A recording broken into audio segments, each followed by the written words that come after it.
my beautiful people? It's your boy Ramon. We had a decent comparison here for you. Uh, we haven't done a versus or comparison video in a while, so I had a few devices laying around. Decided, let's see how they stack up against each other. So, off on the left, we got this is the Nexus, the Nexus 4. This might be the golden boy of the Android community right now. In another 2 days, that'll change. Not literally, but you know how it goes. This is the old faithful Samsung Galaxy S3. This is the one that has been giving Apple some hell with the iPhone. And this is my personal favorite, and some bit of a fan favorite as well. The Nokia Lumia 920. So these two guys over here are obviously Android devices, and this is the Windows phone. So let's just do a brief run through and see how they stack up against each other. Well, let's start off with the Nexus S and see how that stacks up spec wise. So this is coming out the gate with a 4.7 inch display, full HD resolution is what everyone's raving about these days. It's an IPS display, gorgeous, wrapped in Gorilla Glass too. Some people complain that the color portrayals on the Nexus isn't as nice as it should be, given the fact that it is an IPS display and they think the colors are sort of mute. I don't have any complaint. It's a very crisp and sharp display. This guy comes with a quad-core processor. It's fast. You can definitely tell it's a spec core. And it's got 2 gigs of memory, 2 gigs of operational RAM, and 8 megapixel camera. The S3, this guy comes with a dual core 1.5 gigahertz processor. The international version comes with a quad core processor, but the version I have now, which is the T-Mobile variant, this guy comes with only the dual core but 2 gigs of RAM, and the international version only has 1 gig of RAM. So not sure why the trade-offs. The screen on the Galaxy it's a beautiful display. It's again full HD, not as high as a resolution as the Nexus, but it does have a 4.8 display, which is 0.1 of an inch bigger. If you look at them side by side, you can definitely tell that it does have a bigger screen. Not by much, but it is noticeable. And then my favorite, like I said, here's the Lumia.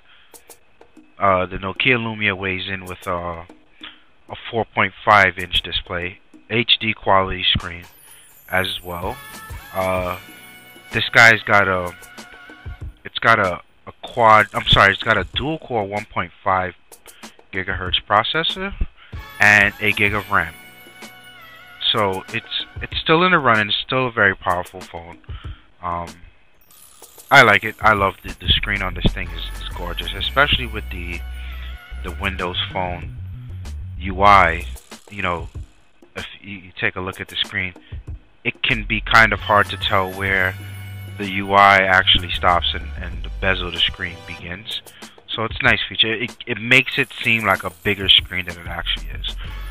So now we know, the phones are fairly close in spec, with the Nexus 4 being the obvious front runner. To tell you the truth, performance-wise from phone to phone to phone, I don't have much issues.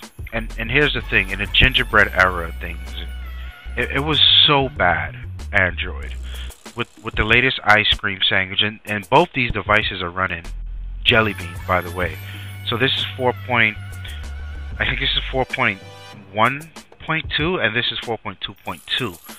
Both iterations, smaller features here and there along the way, but they're both really solid. I love them. I really do have to say I love them both. And this is Windows Phone 8, obviously, with the latest Porsche. Is that the update? I think they were calling it. Performance-wise, I don't have much issues doing anything on any of these devices. You know, everything's snappy. It's just it's a pleasure to use all three devices. And me myself, I'm a Windows guy, and you know, I've always been Android. I don't want to use it. I don't want to touch it. But I will say, Jelly Bean is where it's at. It's very nice on the eyes and the experience. Now, let's talk the experience for a second.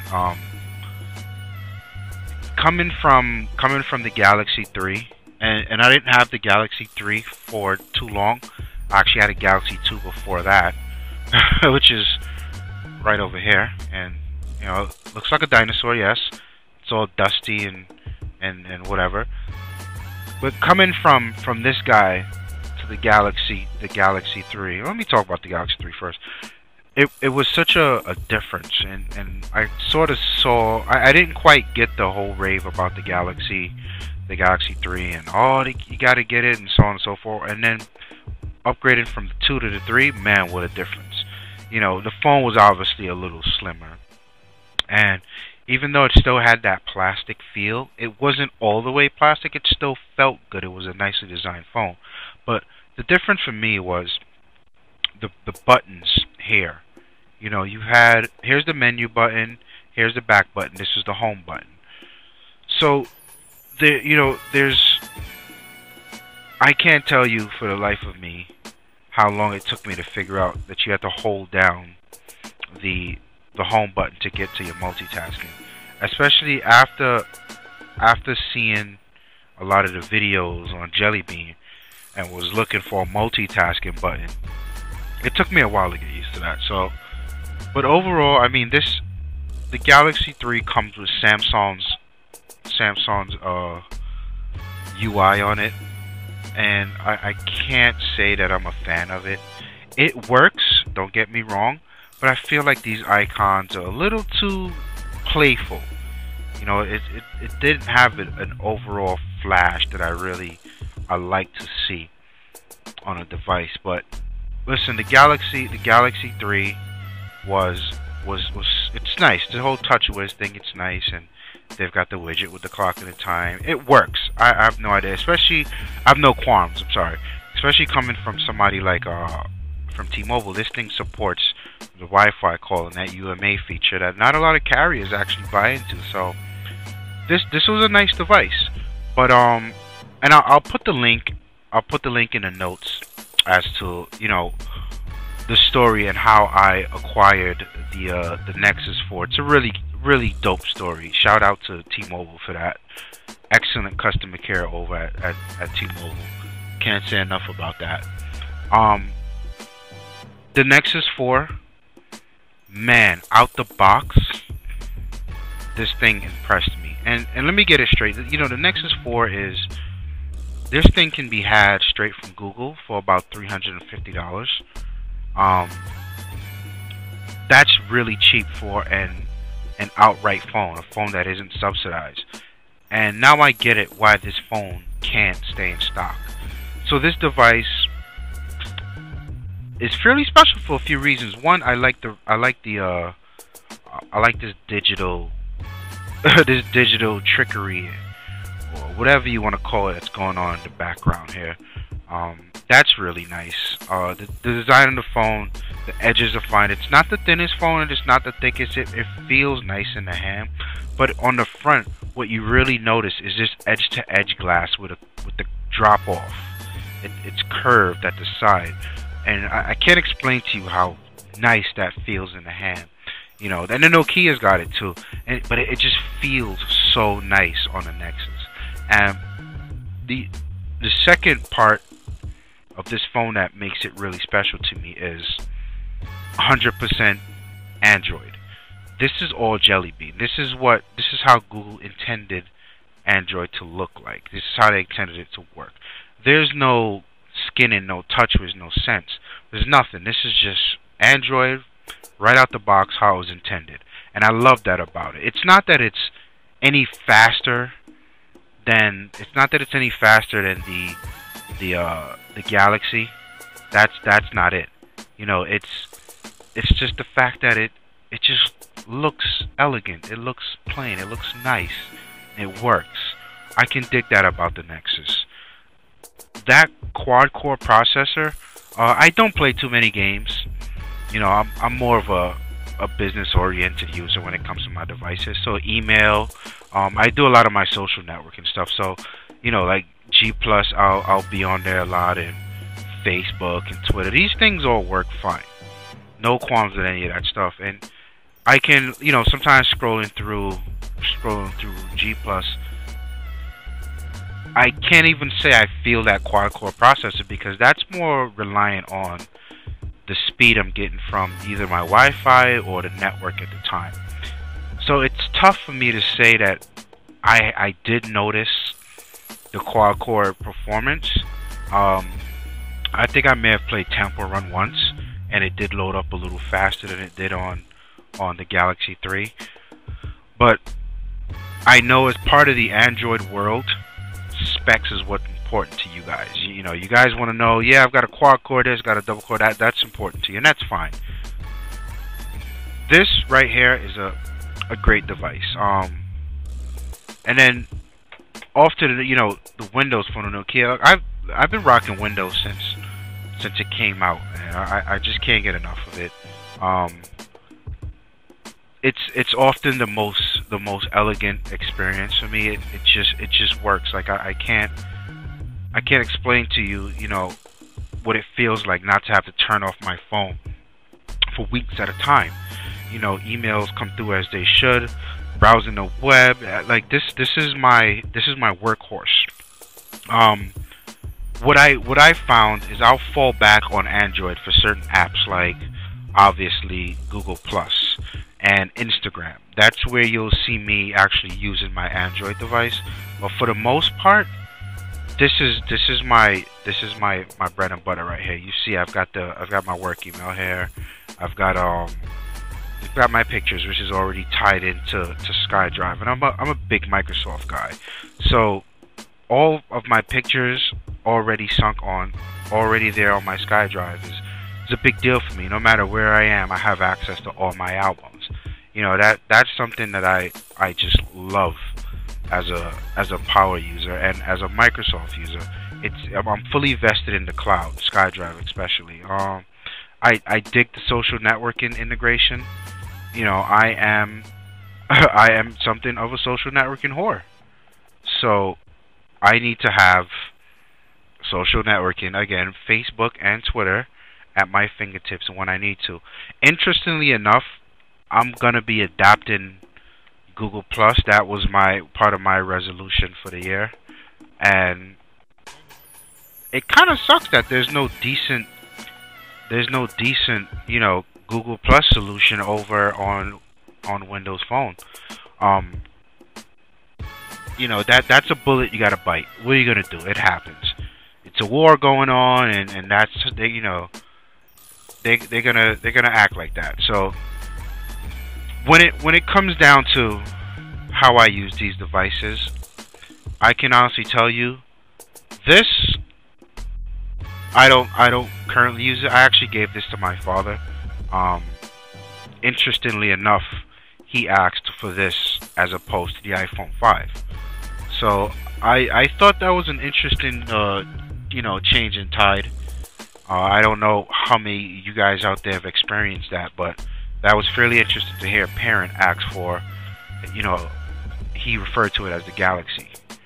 And yeah, that's exactly what he was talking about.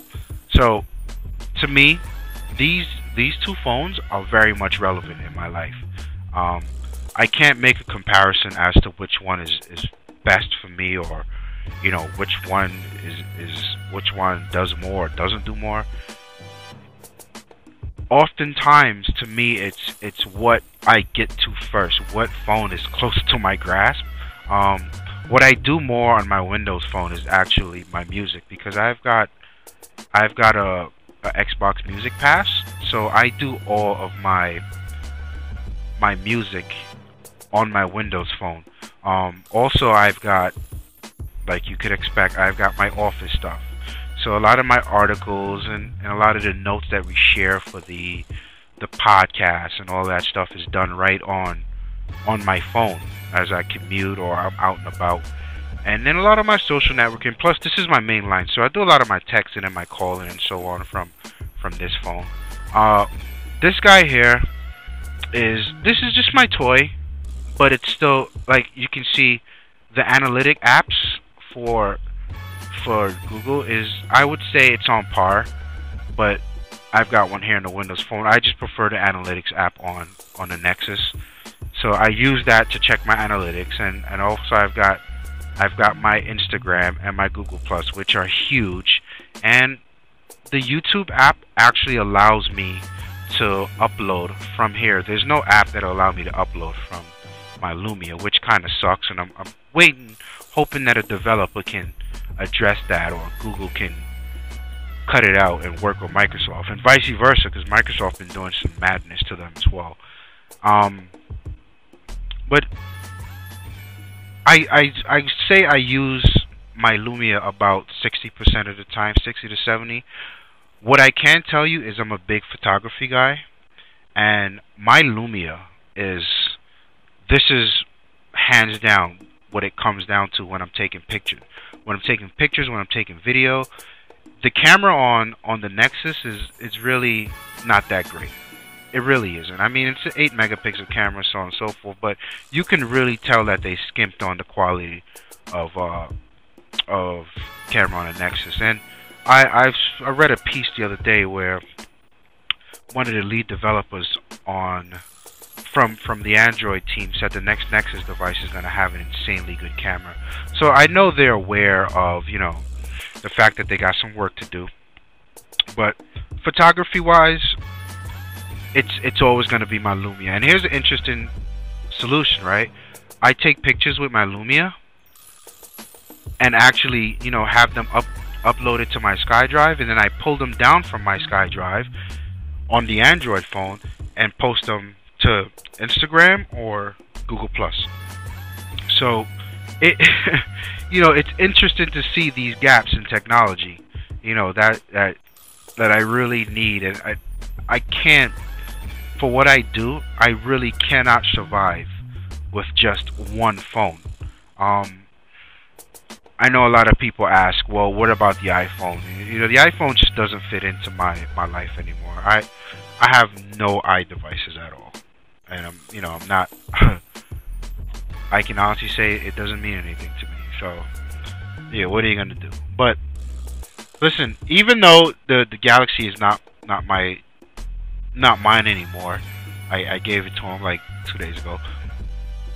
This is equally as good as the Nexus to me, right? Because I don't do a lot of the crazy things that some of you Android guys would love, and that's neither here nor there.